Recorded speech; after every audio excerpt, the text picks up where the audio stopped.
My name is Garrett Willis. I am 64 years old, and I have been retired for the last 3 years. I worked for 37 years as an auto parts sales manager at Florida Auto Parts, which eventually went bankrupt due to competition from Chinese manufacturers. I started as a simple salesman, but gradually worked my way up to regional manager. The job was stressful. I constantly had to get orders, persuade customers, and keep track of inventory. But the pay was good, especially in the best years. I live with my wife Constance in a small house in the suburbs of Tampa, which I bought back in 1994 when prices were reasonable. It's a one-story house with 3 bedrooms, 2 bathrooms, and a small yard with a lawn. Nothing special, but it's ours. Constance worked as a nurse at the city hospital until she retired 2 years ago. We got married 40 years ago when I was 24 and she was 21. We met at a dance at a local club. She was a beauty back then, slender, with chestnut hair and lively green eyes. She's still beautiful, although the years have taken their toll, of course. We have 2 children, our son Dexter, who is 30 and works as a refrigeration repair technician, and our daughter Juliet, who is 26 and works as an administrator at Tampa Insurance Group. Both live separately, which is appropriate for their age. Dexter rents an apartment in the city center, not far from work. He is independent and has never asked for money since he got a job after college. Juliet lives in a small apartment in the north of the city, also rented, but I have to help her from time to time. Sometimes her car breaks down, sometimes she has other unexpected expenses. My pension is small, about $2,000 a month, plus Constance's $1,200. But I have savings. I've always been careful with money and set aside a percentage of each paycheck. Over the years, I've accumulated about $120,000. I keep it in a bank deposit and in conservative funds. This money should be enough for a comfortable retirement, unless, of course, something unexpected happens. That Sunday in March began as usual. I woke up at 6:30, a habit from my working years. Constance got up a little later and immediately set about her household chores. By breakfast, she had already made a plan for the day: clean the house, go to the store, and cook a family dinner. We started this tradition when the children were young. Every second Sunday of the month, we all get together. As children, Dexter and Juliet weren't very happy about these mandatory gatherings, but now that they are adults and live separately, these dinners have become important for maintaining family ties. In the morning, I went to the hardware store for paint. I decided to touch up the fence in front of the house. The sun is scorching in Florida, and paint fades quickly. While I was choosing the right shade, I ran into my neighbor, Bob Harrison. He told me that his son was in trouble again. He had been arrested for drunk driving. Bob looked exhausted. It's hard when your grown children cause problems. When I got home, I found Constance in the kitchen preparing dinner. She decided to make roast chicken with mashed potatoes and green beans, the children's favorite dish. She also baked an apple pie using her mother's recipe. The kitchen was filled with delicious aromas, and I realized that I was really hungry.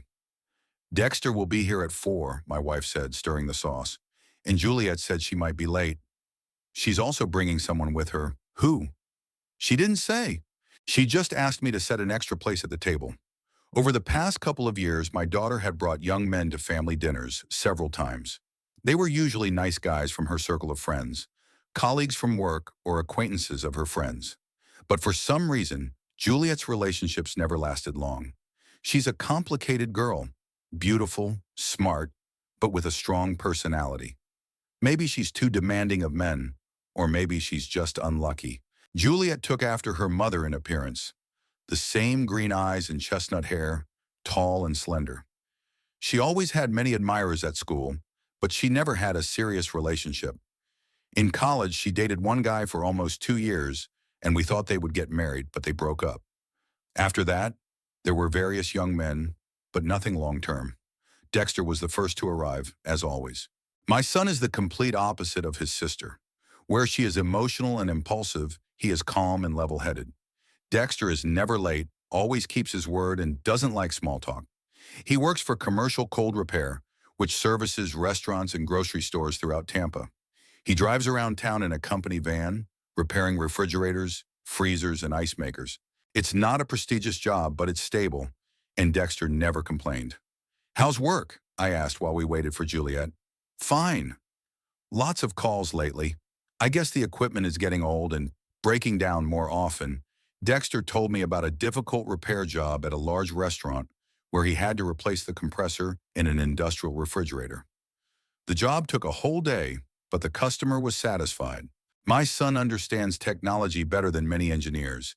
He has golden hands and patience. Juliet arrived half an hour late. It was typical of her. My daughter always believed that the world should wait for her. Even as a child, she could make the whole family wait while she got ready for school or to go out. But this time she was especially animated, simply glowing with happiness. Next to her stood a tall guy in his late 20s, wearing an expensive blue shirt and dark trousers. A gold chain glinted around his neck, and a massive watch adorned his wrist. "Meet Bradley Coleman," Juliet announced as soon as she crossed the threshold. Her voice was excited, her cheeks flushed with excitement.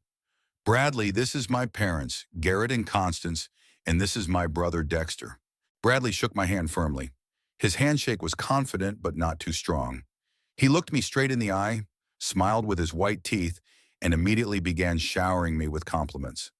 "Mr. Willis, you have a truly beautiful home. And what a wonderful aroma is coming from the kitchen." Juliet told me that Mrs. Willis is an excellent cook, but I couldn't have imagined it would be this good. Constance immediately blushed with pleasure. My wife always loved it when people praised her cooking, and Bradley clearly understood this from the very first moment. He approached her, gallantly kissed her hand, and said that he felt like he was in the best restaurant in town. "What a well-mannered young man," Constance whispered to me as we walked to the table.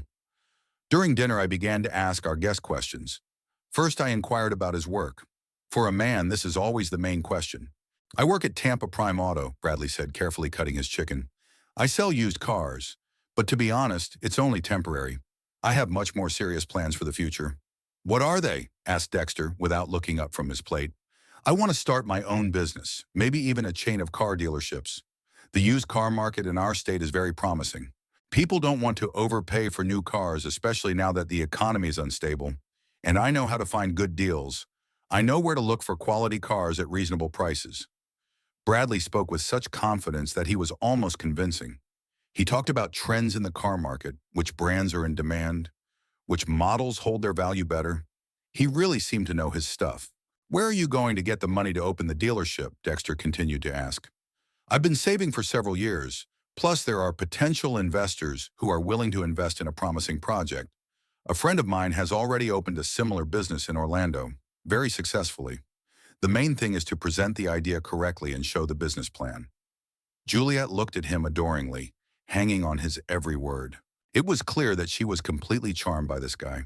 From time to time, she touched his hand, adjusted his napkin, and served him food. The infatuation was written all over her face. "Tell them about your car." She suddenly nudged Bradley. "Oh yes," he perked up. "I recently bought a 2020 BMW 3 Series. It's used, of course, but in excellent condition. One owner, full service history, only 30,000 miles on it. I had to take out a loan, but now I drive in comfort. In my line of work, image is very important. Clients need to see that you know your way around cars and can afford a quality vehicle." I exchanged glances with Dexter.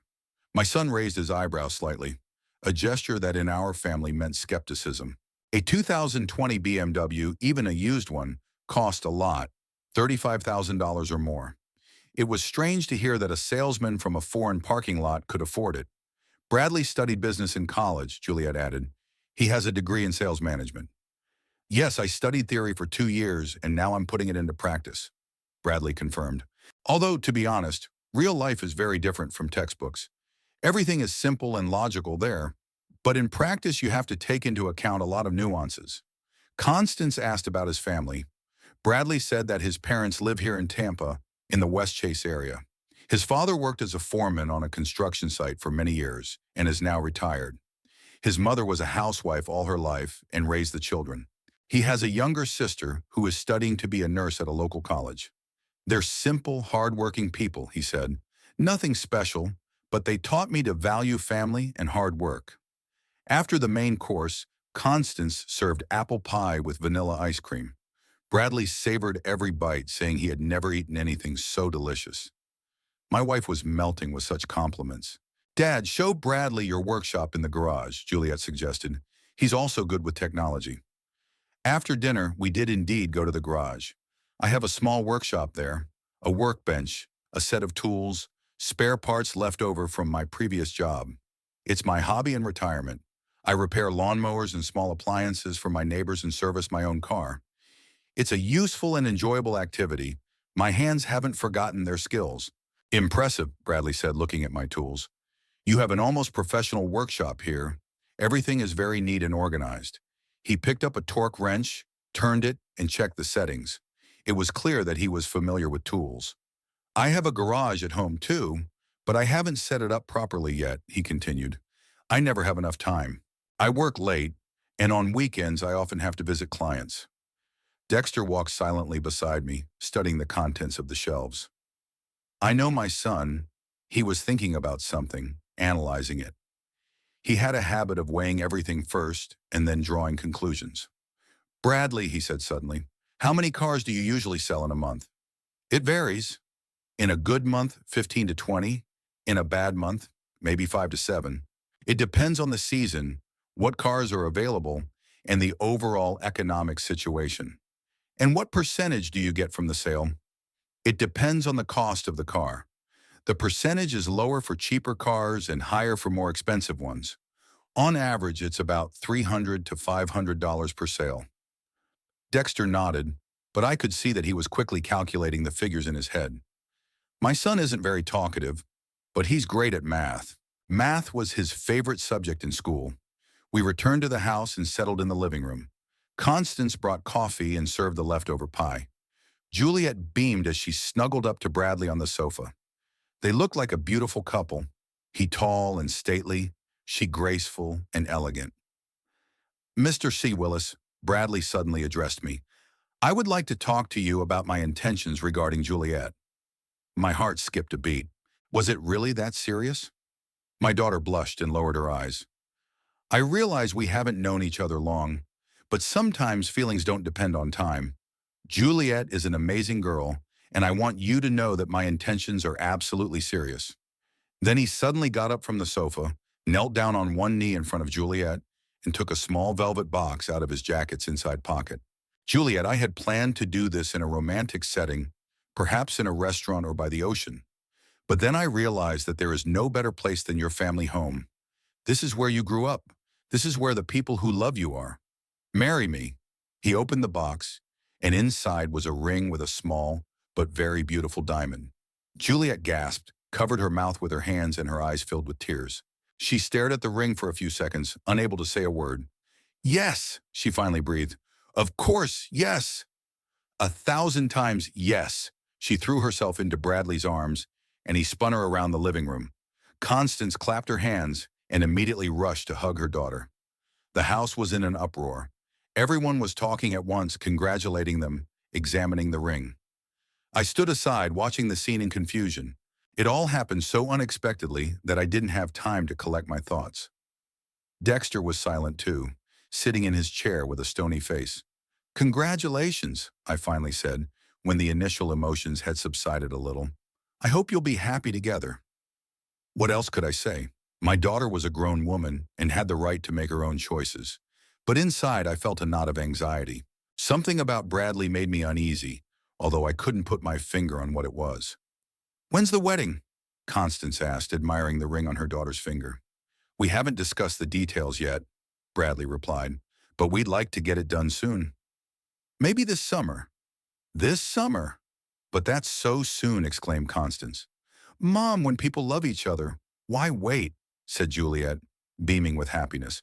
They stayed with us for another hour, discussing plans and sharing their joy.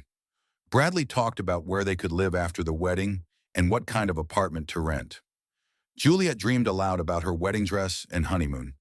Finally, they got ready to leave. We walked them to their car.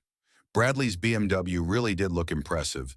Dark blue metallic, leather interior, everything you'd expect in a car of that class. Thanks for a wonderful evening, Bradley said, shaking my hand again. I hope we'll become a real family. The BMW's engine roared pleasantly, and they drove away, leaving the three of us on the porch. What a nice guy, said Constance, waving at the receding car. Well-mannered, polite, clearly loves our Juliet. Dexter grunted and headed for his car. "Dex, what's wrong?" His mother called after him. He stopped and turned to us. "Nothing much. Just wondering how he's going to support a family. According to my calculations, even if he sells 20 cars a month and gets $400 for each one, that's $8,000. Minus taxes, that leaves about $6,000. Minus the payment on the BMW loan, at least $1,500 a month.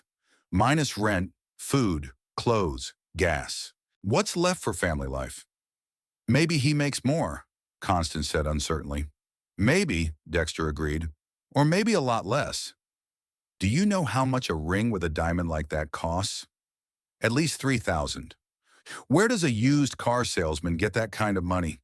He got into his beat-up Honda and drove away while Constance and I remained on the porch. My wife was excited and happy. Finally, our daughter was getting married. We would have grandchildren, and our family would grow.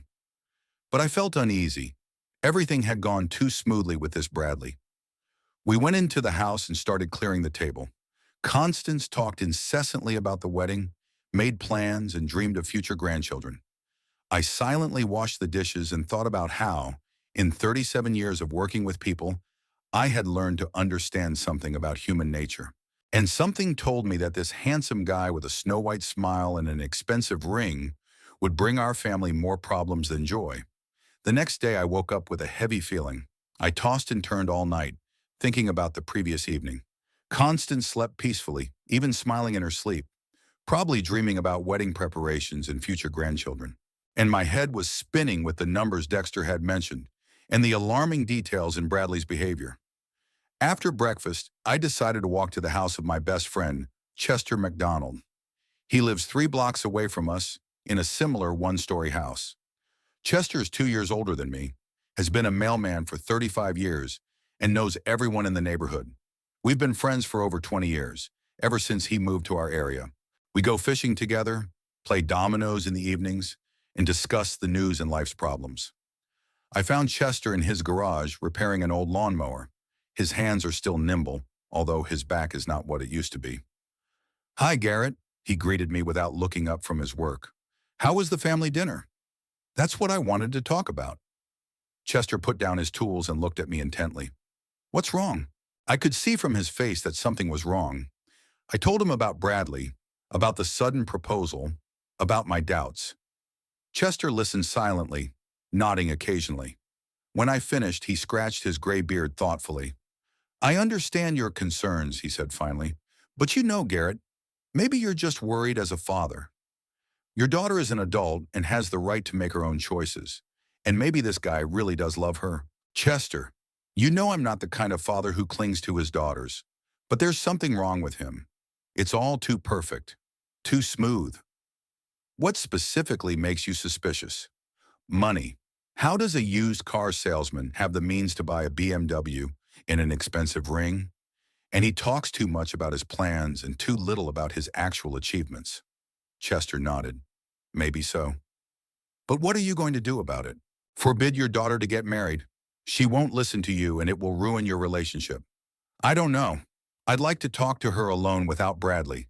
Maybe she'll tell me something herself." "Try it. But be careful. Women in love don't like it when their chosen ones are criticized." We talked a little more about various things. Then I went home. Constance was on the phone with a friend, excitedly discussing yesterday's events. Hearing my footsteps, she covered the receiver with her hand. "It's Mary Johnson. Remember her?" "I'm telling her about Juliet's engagement." I nodded and went to my workshop. I needed something to occupy my hands and my mind. In the afternoon, Juliet called. Her voice was cheerful and happy. "Daddy, can I come over this evening? I want to talk about the wedding." "Of course, come over." "Will you stay for dinner?" "No, thank you. Bradley will be coming later. We're going to meet his parents." Juliet arrived around 7 in the evening. She looked gorgeous. A new dress, carefully styled hair, and a sparkling engagement ring on her finger.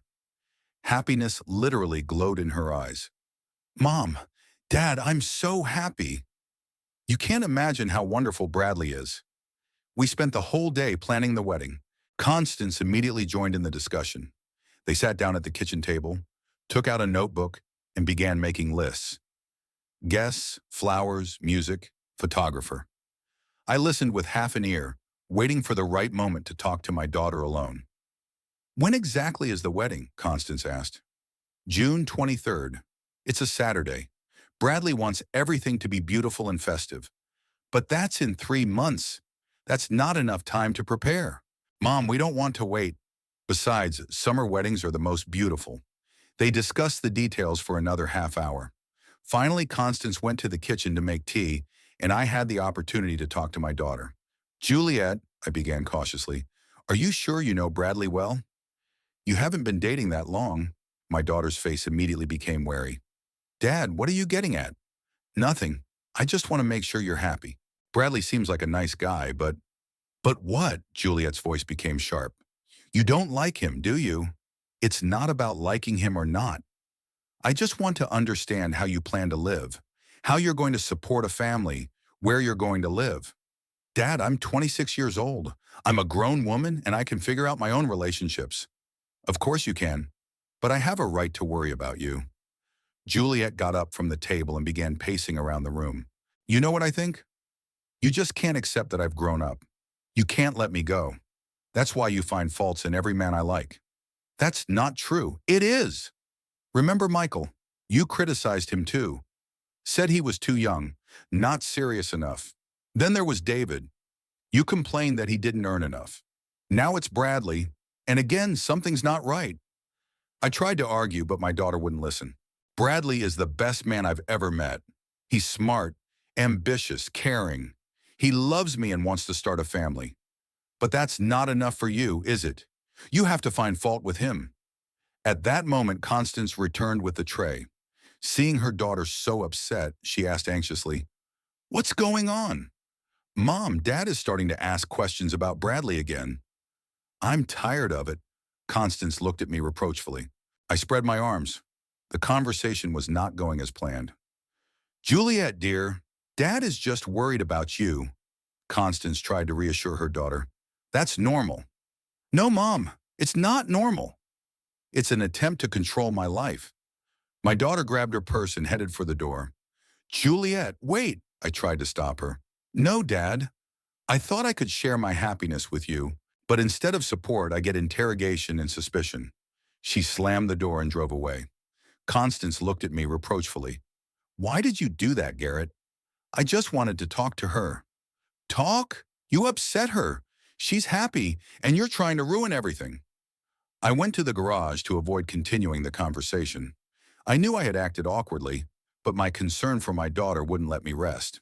The following week, active preparations for the wedding began. Juliet called her mother every day to discuss the details.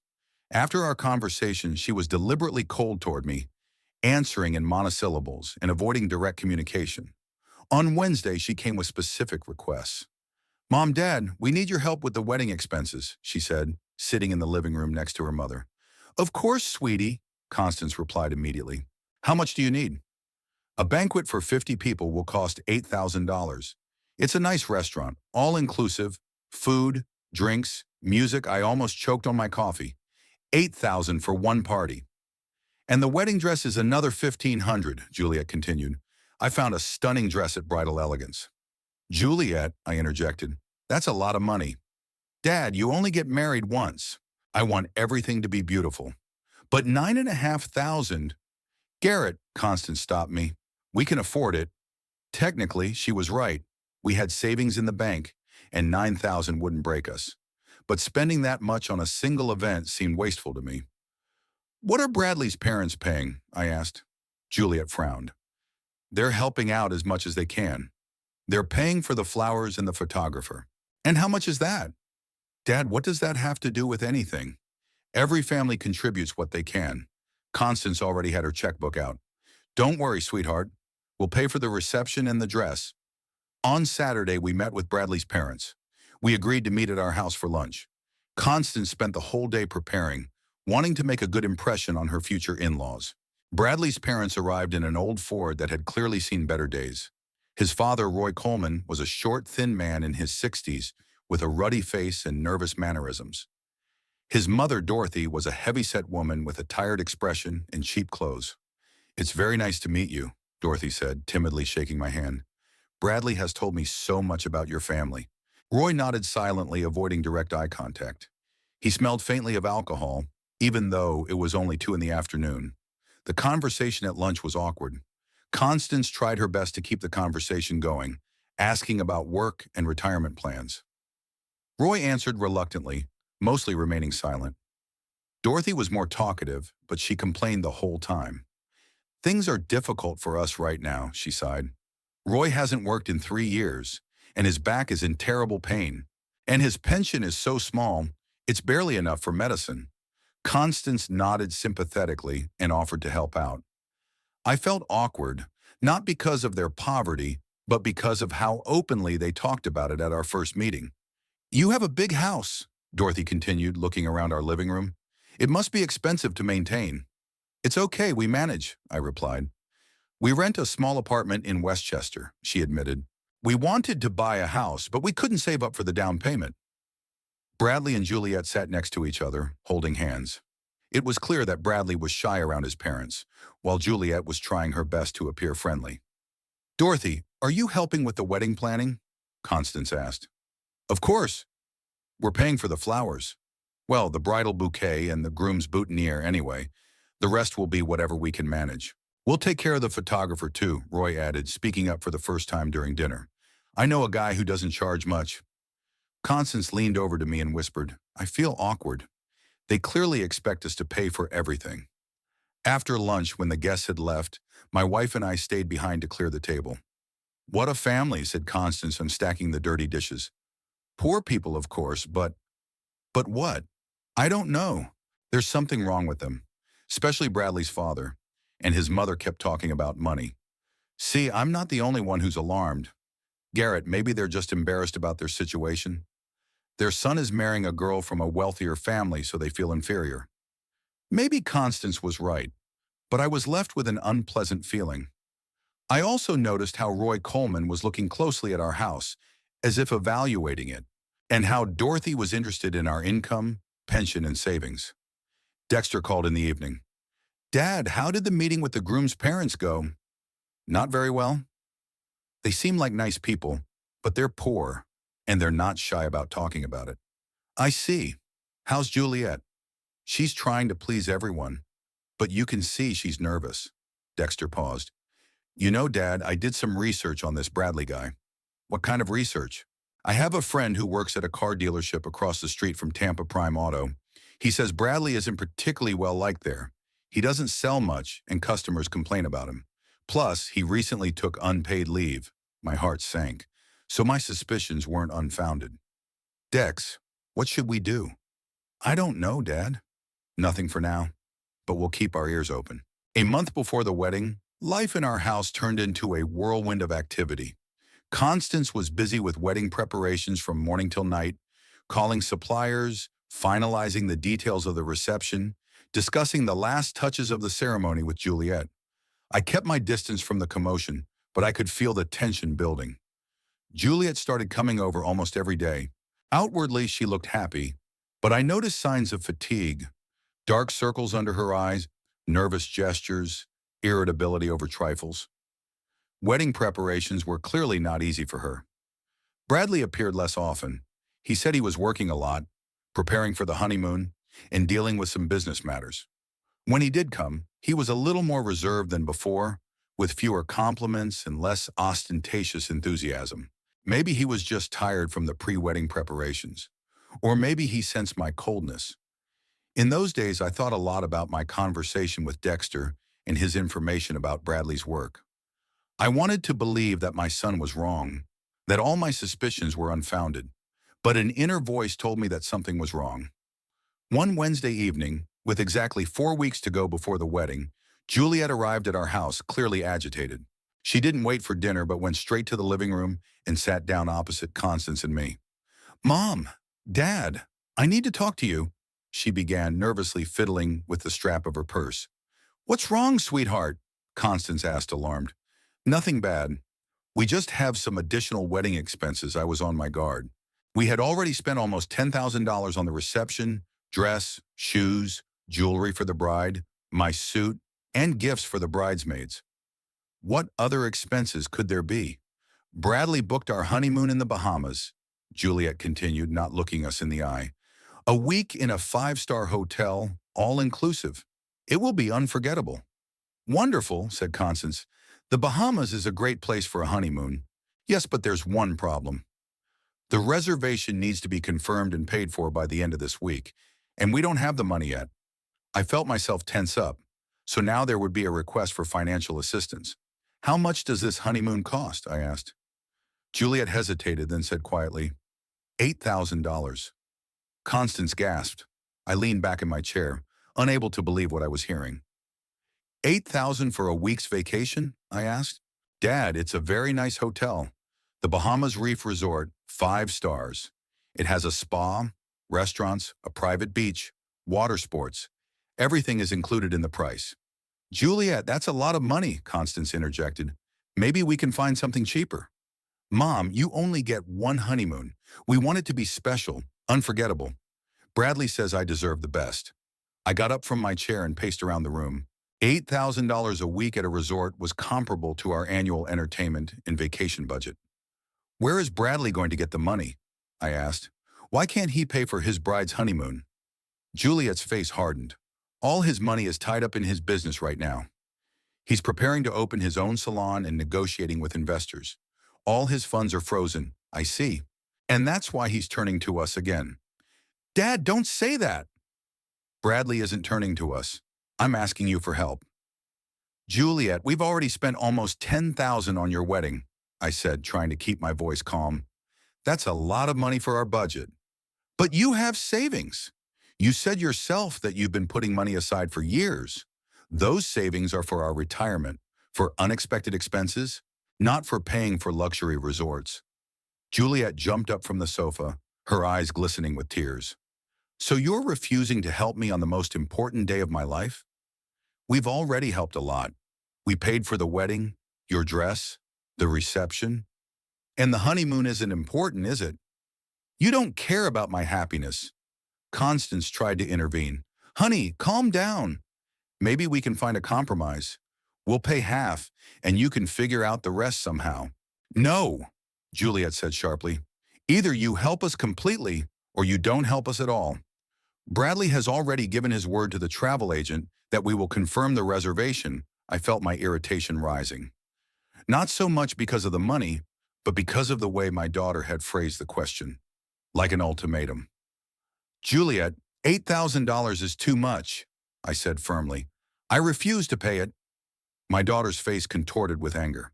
You refuse? So my happiness isn't important to you. You're willing to ruin my honeymoon over some money. It's not about the money itself. It's about spending wisely. Reasonable, Juliet almost shouted. Dad, I'm getting married. This is the most important event in my life, and you think my happiness is an unreasonable expense?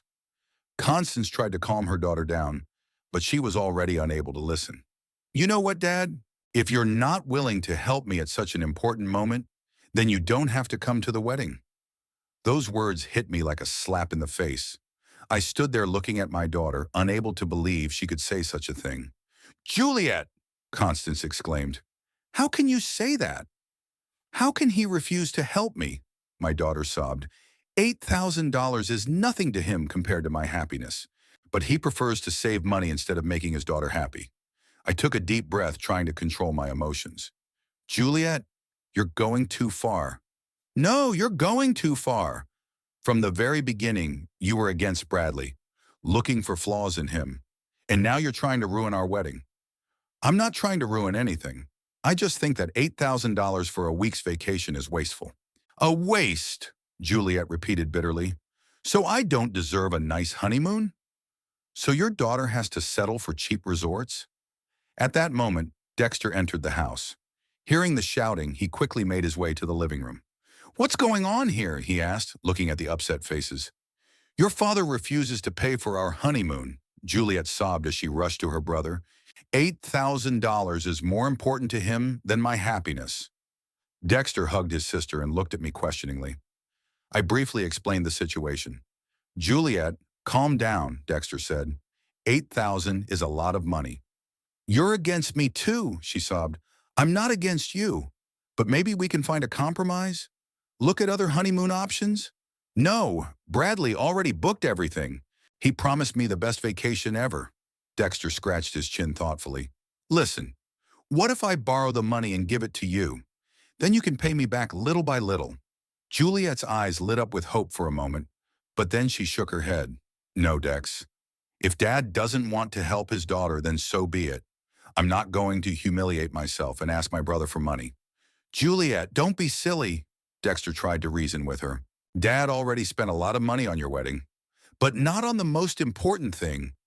Not on what will make me truly happy. She turned to me, her eyes burning with determination. Dad, I'm asking you one last time. Will you give me money for my honeymoon or not? I looked at my daughter, at her tear-stained face, at her stubborn chin. At that moment, she reminded me of myself as a child, throwing tantrums when I didn't get what I wanted. No, Juliet, I won't. She wiped her tears with her sleeve and straightened up. Then don't come to my wedding. I don't want to see you there. Juliet, don't, Constance tried to stop her. I have to, Mom. If Dad isn't ready to support me on the most important day of my life, then let him miss it. She grabbed her purse and headed for the door. Dexter tried to stop her, but she pushed him away. Juliet, think about what you're saying, her brother shouted after her. I've thought about it, she shouted from the hallway, and my decision is final. The door slammed, the car started, and Juliet drove away, leaving the three of us in heavy silence. Constance cried, wiping her eyes with a handkerchief. Dexter paced the room, shaking his head. Dad, maybe we should have agreed, he said quietly. For the sake of family harmony? Dex, it's not just about the money. It's a matter of principle. If I give in now, there will be new demands, new ultimatums. But she's your daughter. And she really is getting married. That's exactly why she needs to understand the value of money. And her future husband needs to understand it too. Constance looked up at me with eyes red from crying. Garrett, she's banned you from the wedding. Her own daughter's wedding. I heard. What are you going to do? I got up and headed for the living room door. I'm going to the garage. I need to finish repairing the old Ford. The garage was quiet and peaceful. I turned on the radio, got out my tools, and immersed myself in my work. I needed to replace the oil filter and adjust the carburetor. Physical work always helped me think. An hour later, Constance came into the garage. Her face was tired but calm. Garrett, we need to talk. I put down the wrench and turned to my wife. I understand why you refused to give the money, she said. $8,000 a week is a lot, but our daughter has forbidden you from coming to the wedding. That's serious. I know. Maybe we should find a compromise. Give her some of the money. Constance, it's not about the money. It's about them taking advantage of us. First the reception, then the dress, now the honeymoon. What's next? A down payment on a house? Paying for a car for the son-in-law? Constance sighed. Maybe you're right. But what am I supposed to do? Not go to my own daughter's wedding? You're going. I'm not Garrett. If Juliet thinks she can give me ultimatums, then she needs to know that ultimatums have consequences. My wife looked at me with pain in her eyes. Are you seriously not going to your daughter's wedding? I picked up the wrench and bent over the engine again. Seriously, if she doesn't want to see me there, she won't. Constance stood there for a moment, then quietly left the garage. I was left alone with my 1970s Ford and my heavy thoughts. Inside, everything ached from the quarrel with my daughter, but I had no intention of backing down. Too many years of working with people had taught me that concessions in such situations only encourage new demands. There was a month left before the wedding, and I already knew that I would spend that day not in a restaurant, but somewhere far from home. Maybe I'll go fishing with Chester. There on the shore of the lake, with the sound of water and the cries of seagulls, it will be easier to get through this difficult day. June 23rd was hot and sunny. I woke up at 5:30 in the morning, even though the alarm was set for 7. I didn't want to sleep. Thoughts were spinning in my head that today my daughter was getting married, and I would not be present at her wedding. Over the past month, Juliet had not called or come to our house once. All communication was through Constance. My wife tried several times to persuade me to change my mind, but I was adamant. My daughter gave me an ultimatum, and now she has to live with the consequences. Constance got up even earlier than I did. Hearing her walking around the house, I went down to the kitchen. My wife was standing at the stove making breakfast, but it was clear that her mind was elsewhere. "Good morning," I said, sitting down at the table. "Good morning," she replied without turning around. "The coffee's ready." We ate breakfast in silence. Constance was wearing a robe, but her hair was already neatly styled. She must have gotten up very early to prepare for the wedding. "What time does the ceremony start?" I asked. "At 4 in the afternoon. Then we'll go straight to the reception at the restaurant." "I see." Constance put down her fork and looked at me. "Garrett, you can still change your mind. Juliet is your daughter, and today is the most important day of her life.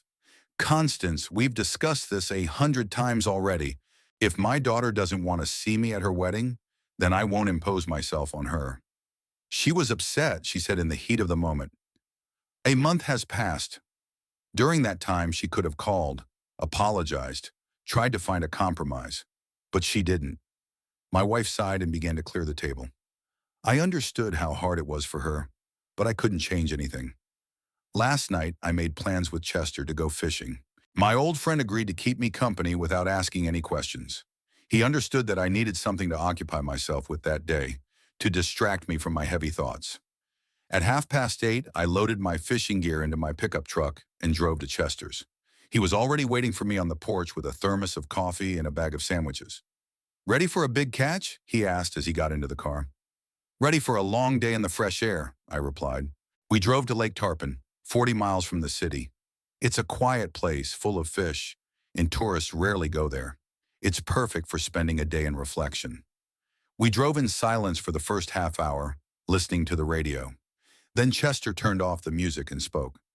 "You know, Garrett, I thought about your situation all night. And what conclusion did you come to?" "That you did the right thing." I looked at my friend in surprise. "A month ago, he advised me to trust my daughter. Have you changed your mind?" "Yes, I've thought about it a lot since then. And I realize that it's not just about the money for the honeymoon. It's about how your daughter talks to you, what demands she makes." "Go on." "You know, I have a granddaughter. She's 24. She has never once allowed herself to talk to her grandfather in that tone. And she certainly never forbade him from coming to important family events." Chester paused, looking out the window at the fields passing by. "I also talked to my wife. She worked with your Constance at the hospital and knows your family. She says that Juliet has always been spoiled and is used to getting everything she wants. Maybe Constance and I really did spoil her too much. Not maybe, definitely.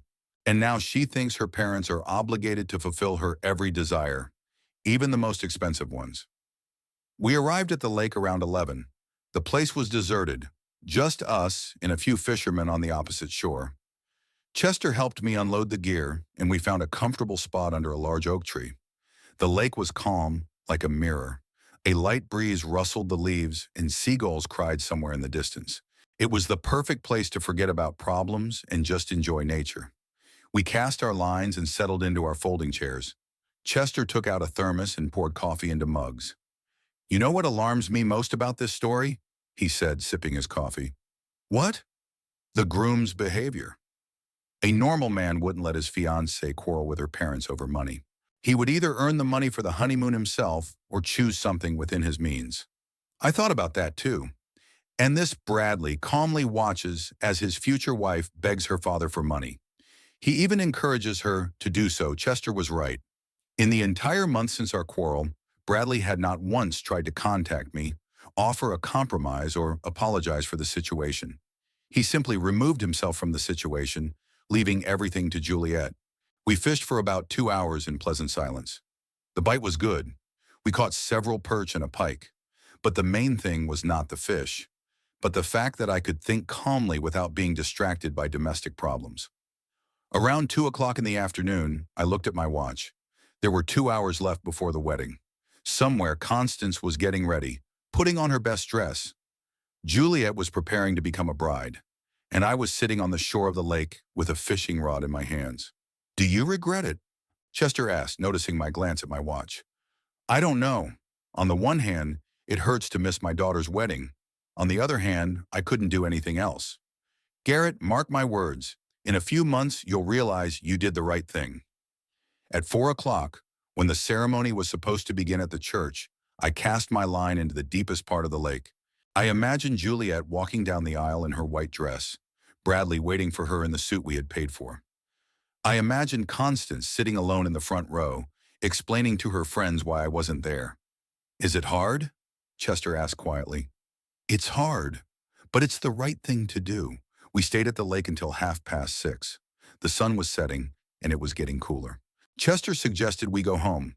The reception must have been in full swing by then. On the way back, we stopped at a roadside cafe and had fried fish and potatoes for dinner. Chester told stories from his youth, and I listened half-heartedly. My thoughts were still at home, at the wedding I had missed. We arrived home at 9 o'clock. Constance's car wasn't there. She was still at the banquet. I thanked Chester for his company. He shook my hand and said, "Hang in there, Garrett. Everything will be fine." The house greeted me with silence. I went into the living room and turned on the TV, but I didn't feel like watching anything. I picked up a book, but couldn't concentrate on reading. My thoughts kept returning to the wedding. Constance arrived around 10:30. I heard the sound of a car on the driveway and met my wife at the door. She looked tired and upset. Her beautiful blue dress was wrinkled, her hair was messy, and her eyes were red. "How did it go?" I asked, helping her take off her shoes. "It was hard," she replied briefly. We went into the kitchen. Constance sat down at the table, and I made her some tea. "Tell me about it," I asked. My wife sighed and began to tell me. The ceremony went well. Juliet was beautiful, but very tense. She kept looking around, searching for you with her eyes. When she realized you really weren't coming, she almost cried. My heart ached, but I said nothing. Bradley was confident, smiling at the guests. After the ceremony, everyone went to a restaurant for the reception. "How was it?" "Strange. Very strange." Bradley kept bragging about the gifts the newlyweds had received. He showed everyone the $1,000 check from your former colleague Thomas and talked about the expensive dinner service from his neighbors, the Juliet family. He acted as if it were all his doing. Constance took a sip of tea and continued. Juliet sat silently next to him, nodding when spoken to, but it was clear that she was not herself. I saw her wipe away tears several times. Maybe she was just nervous. "No, Garrett. Those weren't tears of joy. She was upset about your absence, and angry at herself for what she had done to you." My wife fell silent and stared into her teacup. "What else?" I asked. "Bradley's parents. They completely lost it. Roy had been drinking since the beginning of the banquet, and by the middle of the evening, he could barely stand. And Dorothy made a scene with the waiter because he allegedly didn't pour her enough wine." "Seriously?" "Absolutely seriously. She yelled that they were paying for the banquet too and were entitled to proper service, although everyone knew they had only paid for the flowers." Constance shook her head. "Bradley tried to reason with them, but they wouldn't listen. In the end, they had to call a taxi and send his parents home. It was very awkward." "What about Dexter?" "Dexter sat gloomy all evening, hardly speaking. When I asked him what was wrong, he said, 'Mom, Dad was right. This marriage is a mistake.'" We were silent. Constance finished her tea and looked at me with tired eyes. "You know, the most unpleasant thing wasn't even Bradley's parents' behavior. The most unpleasant thing was how Bradley bragged about money and gifts. He acted as if he had married a rich girl and now had a right to all her family's resources. Meaning, he said several times in front of guests that he now had a reliable backup and that the Willis family will always help in difficult situations. He also bragged that his father-in-law had large savings. I felt anger rising. So Bradley was already spending our money in his fantasies. "What did Juliet say?" "She tried to change the subject. You could tell she was uncomfortable, but Bradley wouldn't let it go." Constance got up from the table and started pacing around the kitchen. "Garrett, I'm starting to realize that you were right all along. This man didn't marry our daughter. He married our money. It's a shame you only realize that now." "Yes, it is.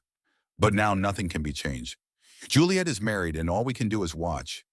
We talked a little more, then went to bed. Lying in bed, I thought about the past day. It was painful to miss my daughter's wedding, but I had no alternative. Juliet gave me an ultimatum, and I accepted it. Constance's story only reinforced my confidence in the correctness of my decision. Bradley already considered our money his. His parents behaved inappropriately, and my daughter clearly regretted her words, but her pride prevented her from admitting her mistake. I wonder how long it will take before this marriage shows its true colors. Chester said a few months.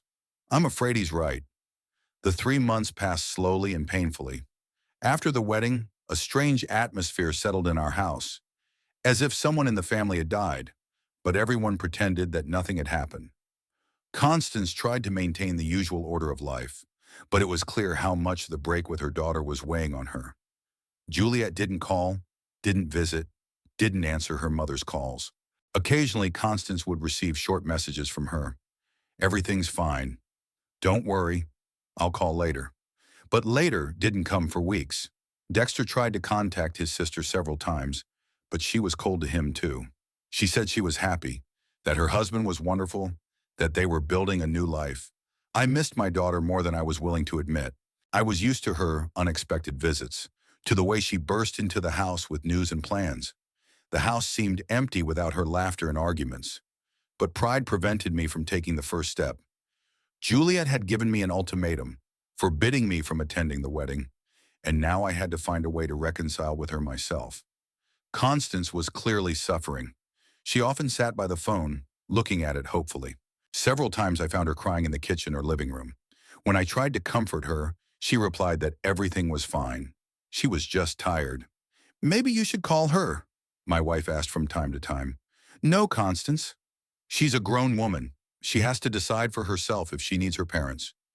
But inside, I was burning with desire to hear my daughter's voice, to find out how she was doing, if everything was all right with her.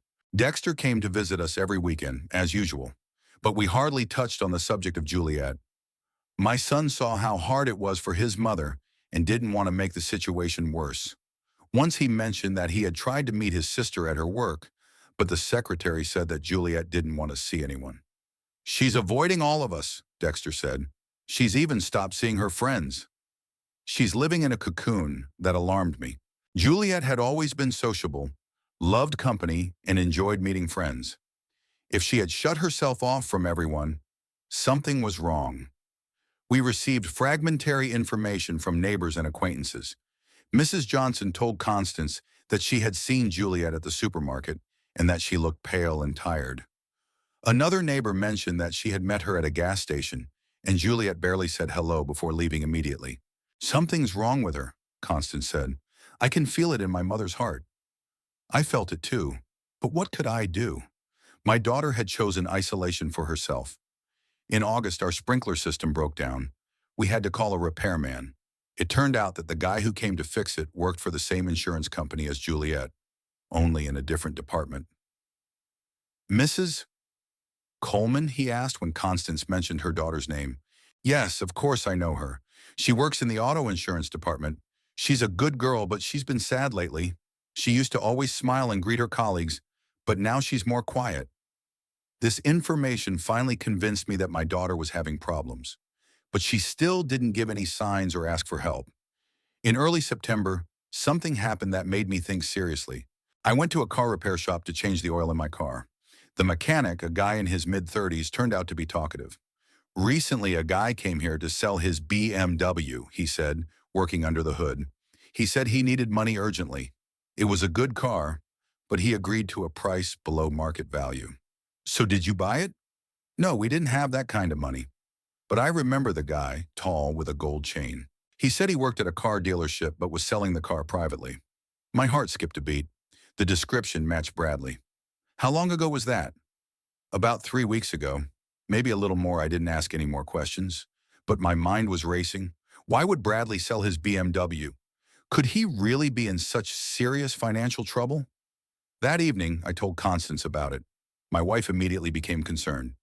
What if they really are in trouble? Maybe we should call Juliet? If they have problems, she'll ask for help herself. But I was worried too. Selling a car that you've taken out a loan for usually means serious financial difficulties. Another 2 weeks passed. One Wednesday evening, while Constance and I were watching TV, a car pulled up in the yard. I looked out the window and saw Juliet's old Honda. My heart leapt into my throat. Constance, it's Juliet, I said. My wife jumped up from the sofa and rushed to the window. We watched as our daughter slowly walked toward the house. Even in the darkness, we could see that she was slouching, her head bowed. Juliet didn't ring the doorbell. She took out her old key. We heard the front door open, then footsteps in the hallway. "Mom?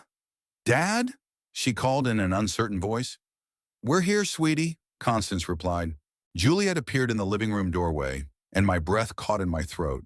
She had lost weight, looked haggard, her eyes red and swollen from crying. She was dressed in old jeans and a wrinkled t-shirt, not at all like she usually took care of her appearance. "Juliet, what happened?" Constance exclaimed, rushing to her daughter. She collapsed into her mother's arms and burst into tears. She cried for a long time, sobbing like children do after a serious trauma. Constance stroked her head and whispered soothing words. I stood nearby, not knowing what to do. Finally, Juliet calmed down a little and wiped her face with her sleeve. "Mom, Dad, I'm sorry. I was such a fool." "Hush, sweetheart. It's okay," Constance reassured her. "Sit down and tell us what happened." We settled in the living room. Juliet sat on the sofa between us, still sobbing. It was clear that she didn't know where to start. "Bradley left," she finally blurted out. "What do you mean, left?" Constance didn't understand. "He left me." He disappeared. He took everything he could and ran away. Juliet started crying again, but now she began to tell her story through her tears. He had been acting strangely for the last few weeks. He started staying late at work, answering calls in another room, hiding his phone. I thought he was planning a surprise for our 3-month wedding anniversary. She paused, gathering her strength. Then 3 days ago, I came home from work and the apartment was empty. He took all his things, all the appliances we bought after the wedding. He took my jewelry, even the wedding ring he gave me. "The wedding ring," Constance gasped. "Yes, I took it off before showering, put it on the nightstand, and forgot about it. He took it too." Juliet wiped her nose with the handkerchief her mother had given her. "But that's not all." He emptied our joint account. It contained the money we received for our wedding, plus what I had saved from my salary. Almost $6,000. I felt the blood rush to my face. So this bastard not only left his wife, but robbed her too. "And somehow he got access to my personal account," my daughter continued. "There was another $3,000 in there. It's all gone." "How could he have gotten access to your personal account?" I asked. "I don't know. Maybe he saw my PIN when I paid with my card. Or he found my online banking password written down somewhere." Constance stroked her daughter's arm, trying to calm her down. "Honey, where is Bradley now? Have you tried to contact him? His phone is off. His employer said he quit 2 weeks ago but didn't explain anything to anyone. He just stopped coming in." Juliet burst into tears again. "I'm such a fool. For 3 months I defended him and argued with you about him, and he was just using me." "Don't say that," I tried to comfort her. "You couldn't have known what kind of person he was." "Yes, I could. You tried to explain it to me. Especially you, Dad. But I didn't want to listen. I thought you just didn't want to let me go." She turned to me, her eyes full of remorse. "Dad, I'm sorry. I said such horrible things to you. I forbade you from coming to my wedding. How can you even talk to me after all this?" My heart ached with pain. My little girl was suffering, and all my resentment evaporated instantly. "Juliet, you're my daughter. I love you no matter what. But I was so cruel to you. You were in love and defending someone you thought was good." "That's understandable." Juliet threw her arms around my neck and hugged me tightly. "Daddy, I missed you so much. I was so sorry we had a falling out." I hugged my daughter and felt her trembling from tears and exhaustion. "I missed you too, sweetheart. I missed you so much." We sat there for several minutes, just hugging. Constance cried quietly with happiness. Finally, the family was together again. "What are the neighbors saying?" my wife asked. "Maybe someone saw him leave." Mrs. Parker from the apartment next door said she saw him the day before yesterday morning, Juliet replied. "He was carrying boxes out and loading them into his car. There was a young woman with him, about 22 or 23 years old." "A young woman?" "Yes, blonde, pretty. Mrs. Parker thought she was his sister or cousin, but Bradley's sister is in college, and she's a brunette, so he had another woman. Everything was falling into place. His strange behavior over the past few weeks, secret phone calls, frequent absences. "Daughter, did you go to the police?" I asked. "He basically stole your money." "I did. But they said that since we had a joint account, technically it wasn't theft. As for my personal account, I would have to prove that he gained access illegally." "So what? The police aren't going to do anything." "They opened a case, but they said there was little chance of finding him." "There are many such cases, and people usually disappear for a long time." Juliet wiped her eyes and tried to pull herself together. "I'm practically broke. Rent, car payments, insurance, none of that goes away, and my salary's only enough to cover the bare necessities." "Don't worry about it, sweetheart," Constance said. "We'll help you." "Mom, I can't ask you for money after everything I've done." "Don't be silly," I interrupted her. "You're our daughter, and we'll always help you when you really need it." Those words sounded symbolic. When my daughter asked for money for a luxurious honeymoon, I refused. But when she really found herself in trouble, I was ready to do anything to help her. "Maybe you should move in with us for a while," Constance suggested, "until you get your finances sorted out." Juliet shook her head. "No, Mom. I'm an adult. I have to manage on my own.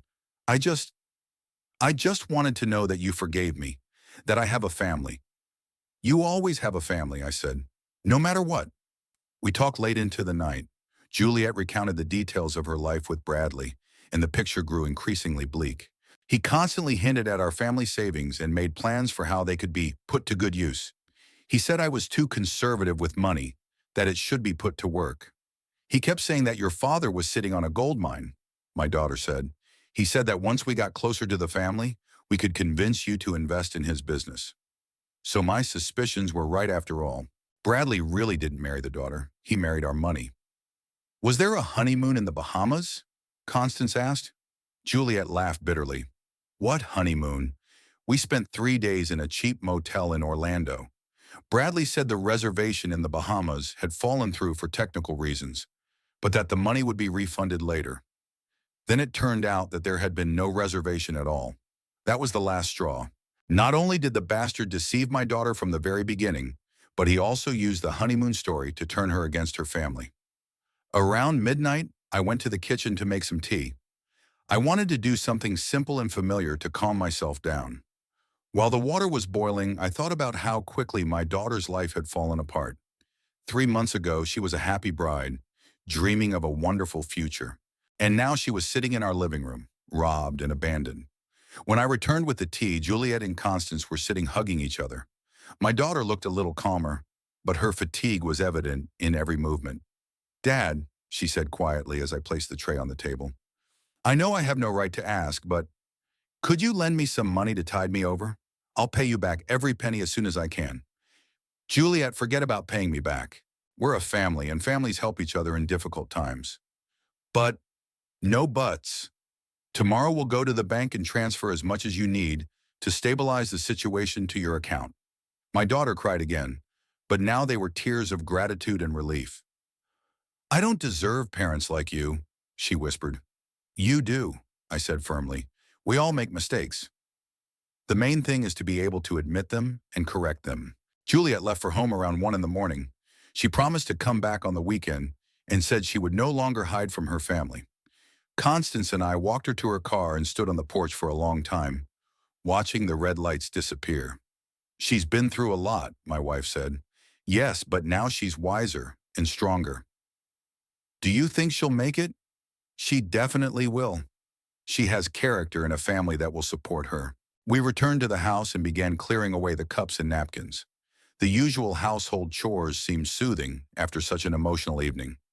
"Garrett," Constance said, loading the dishes into the sink, "you were right all along. I should have listened to you. It's not about who was right. It's about our daughter coming back to us. But if we had given her money for her honeymoon, if you had gone to the wedding, nothing would have changed. Bradley would have robbed her and run away anyway. Our daughter would have lost another 8,000 of our dollars." Constance nodded, drying her hands with a towel. "You know what struck me most about her story?" "What?" "How she realized her mistake. Many people can't admit they were wrong their whole lives, but she came and apologized." "She has good parents," I smiled, and a good father who didn't let her do anything stupid with the money. We went to bed late, but I couldn't fall asleep for a long time. The events of the evening, my daughter's words, her tears and remorse, kept running through my head. It was painful to see her suffering, but at the same time, I felt relieved. Finally, the family was together again. At last, my daughter understood that her parents only wanted what was best for her. In the morning, I woke up with a clear understanding of what needed to be done.